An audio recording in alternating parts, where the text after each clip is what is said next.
Olá, meus queridos, tudo bem? Vamos lá, mais uma pergunta que falaram essa semana. Nós estamos hoje, dia 3/2/2020. Essa semana vai ter reunião do cupom. E é o seguinte, para definir quanto que vai ficar a Selic. Está unânime de que a Selic para o próximo ano vai ter que subir muito. Só que tem um porém, o nosso ministro precisa mostrar números, ele precisa de números, porque o que ele precisa fazer? Ele precisa diminuir o que ele precisa fazer? Ele precisa diminuir as despesas do governo.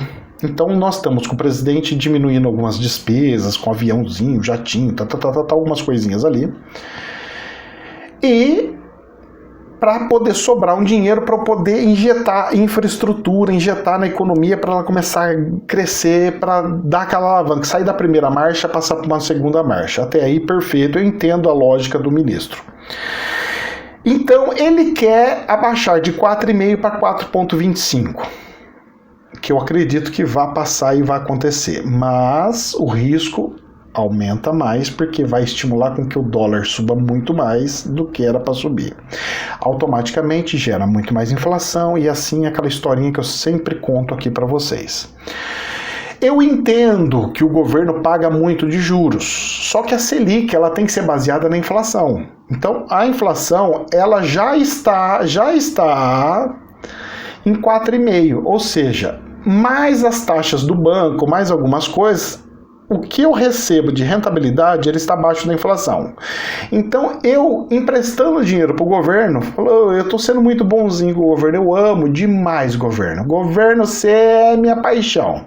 Eu vou te dar dinheirinho e você fica com toda a margem de lucro do coisa. Mesmo perdendo dinheiro, eu vou largar lá, que é a coisa mais linda do planeta. É o que está acontecendo com o investimento. Quando você põe em CDB, que paga menos ainda do que a Selic, certo? Que não chega a pagar nem 1% em alguns bancos, e da taxa do governo, que também tem taxa, né? Então o banco, quem investe, a corretora que for vender os títulos públicos, ela também cobra alguma taxa sobre essa rentabilidade. Então você acaba tendo muito menos do que o 4,25 por ano, certo? Inclusive o nosso dólar cresceu muito mais do que 4,5 em um mês. Então o investimento não está muito bom ali. Bom, eu entendo, foi o que eu acabei de explicar, eu entendo por que o governo precisa baixar essa taxa Selic, porque ele precisa que sobre dinheiro, ele precisa com que sobre verba do orçamento para que ele possa investir em outras coisas e fazer com que a economia volte a crescer.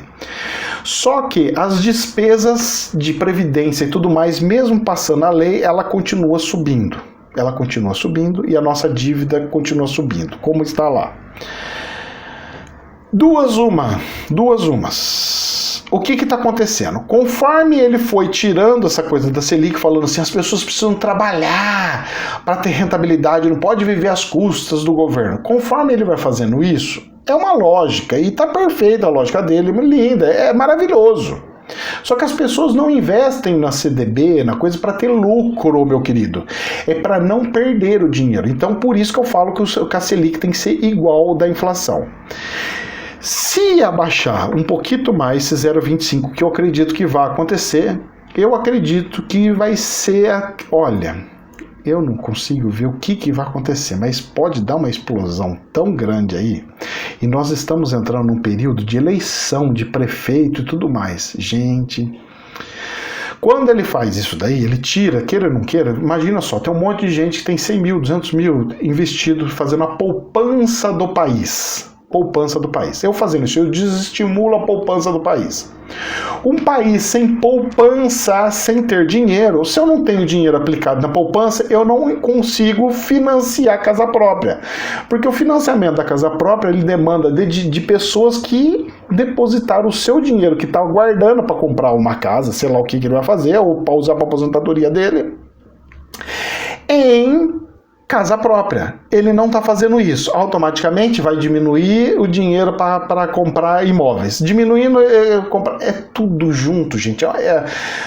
a economia é tudo globalizada, é uma coisa interligada à outra. Eu mexo no negócio, ele afeta o outro. Eu mexo, abaixo a Selic para sobrar meu dinheiro, eu faço com que as pessoas comprem dólar. Sobe o dólar, eu gero inflação. Se sobe a inflação, eu gero não sei o quê.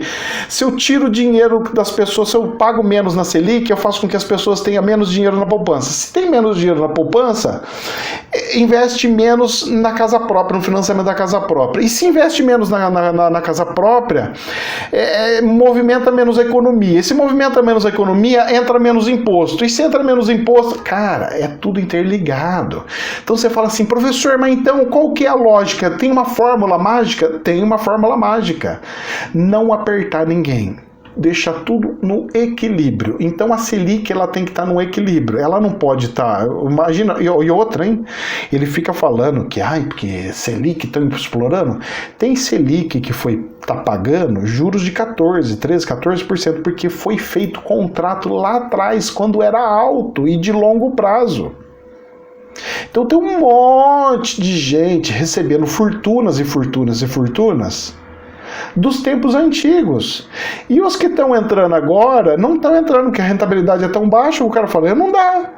Aí o cara fala assim, mas aí, eu vou investir em imóvel? Se eu investir em imóvel, tem pouca liquidez, não consigo vender, não consigo nada. O IPTU tá uma fortuna de toda a cidade. Eu vou ter um imóvel que vai me dar despesa. Porque o aluguel não dá a rentabilidade que era para dar acima da inflação, ainda corro o risco de destruir o imóvel e ainda vou ter que pagar um monte de IPTU se não tiver aluguel. E aí, cara, é complexo, o negócio é louco. E outra, hein? Se os bancos começarem a vender todos os imóveis que tem, você vai ver o quanto que vai cair o preço dos imóveis no nosso país. Deus queira que isso aconteça. Porque nos valores que tá, não dá. Mas professor, você não tem imóvel? Claro que eu tenho. Mas você quer perder dinheiro? Não é questão de ganhar ou perder dinheiro, meu querido. A questão é o seguinte, se todos os imóveis caem para metade, então tipo assim, eu tenho um apartamento que custa 300 mil, caiu para metade, 150 mil, pô, eu consigo ter mais facilidade de comprar, aí movimenta depois novamente a economia. Só que está no valor real, um valor justo, todo mundo está justo. O problema é que os terrenos estão vendendo o preço de terreno por fortunas, pedaço de terra por fortunas. Não dá. Isso daí tá surreal. Nós estamos brincando muito com essa situação. Então vamos lá, sobre essa reunião do cupom. Você acredita, professor, que vai cair? Infelizmente eu acredito que vai cair. Você acha que deveria cair? Não, eu acho que deveria ficar quietinho e manter do jeito que tá. Porque logo o governo vai exigir com que, porque tá tudo acontecendo junto no planeta, para com que faça com que ande inversamente do que o governo está querendo fazer. Então, se ele abaixar, o dólar que era para subir um tiquinho, ele vai subir um montão. Por quê? Porque junta Selic mais baixo, rentabilidade do dólar muito mais alto que qualquer poupança, mais problema na China de vírus e morte de bicho, mais exportação sendo estimulada de insumos para outros países que vai fazer com que suba os preços, seja gasolina, seja álcool, seja não sei o que, mais. O preço internacional do petróleo subiu e o dólar subindo também faz com que a gasolina aumente o preço, mais. E fazendo com que o insumo de combustível suba, você faz com que o transporte suba, e o transporte subindo, a logística subindo, faz com que os preços no supermercado subam mais. A inflação aumentando, você faz com que a renda das pessoas, dos trabalhadores diminua, porque as coisas vão ficar mais caras, automaticamente sobra menos dinheiro na mão dele. Aí o que acontece? A economia começa a afundar. Então, gente, é assim que funciona, nem A nem B, não é mais, não é menos. Eu acho que o cara tá fazendo coisa errada.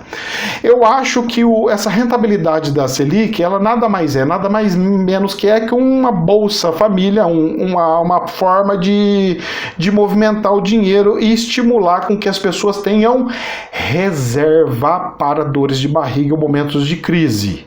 Mas, professor, o cara não consegue abrir a empresa dele, o cara não consegue fazer os investimentos dele, Meu querido, se você quer abrir a sua empresa, você compra meia dúzia de garrafa d'água e sai vendendo. Depois você vai comprar, além da água, você compra mais refrigerante, depois você compra não sei o que, aí você abre o seu bar. Não, a pessoa já quer abrir, pegou um empréstimo gigantesco no banco, e já abrir uma empresa gigantesca com o dinheiro dos outros do banco, e se não der certo também que se lasque, vamos dar golpe no todo. Não pode fazer isso. O problema é que é isso que acontece.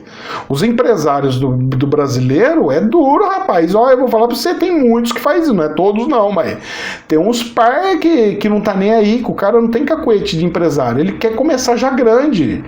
E todas as empresas que eu já vi ficar gigante, todas as histórias de empresários gigantes, de multinacionais gigantescas, de empresas gigantescas, começaram pequenininho de fundo de quintal. Todas. E por que o cara já quebrou uma empresa gigante, uma loja gigantesca? É esse que é o problema. Então não é assim, sai dando empréstimo para todo mundo, ou estimular o mercado fazendo empréstimo para todo mundo. Não é assim não, hein? Às vezes você estimulando o mercado, pagando rentabilidade melhor para ele, faz com que ele faça o dinheiro movimentar. Porque ele faz o dinheiro movimentar no consumo de fato. Vamos gastar aqui, comprar ali, vamos trocar de carro, vamos fazer não sei do que, né? É complexo, gente. É complexo, não tem uma verdade absoluta, não tem como pegar e falar assim, esse é o melhor, aquele é o pior. Não. Ele tem uma forma de pensar, o ministro da Economia, que é um pouco diferente da minha. E eu vejo os resultados que vai acontecer, porque, cara, não é bem por aí que funciona a coisa, não. Eu acredito que não seja bem por aí que funciona a coisa, mas quem decide, quem está no governo é o homem lá. Então ele decidiu que é assim, e assim está acontecendo, e assim nós vamos engolindo e vamos ver até onde chega. Que Deus nos abençoe para que nenhum mal nos passe, nos afete, né? Bom, gente, é isso daí, que Deus abençoe. Jamais a verdade absoluta, somente um prisma, tá ok? Namastê.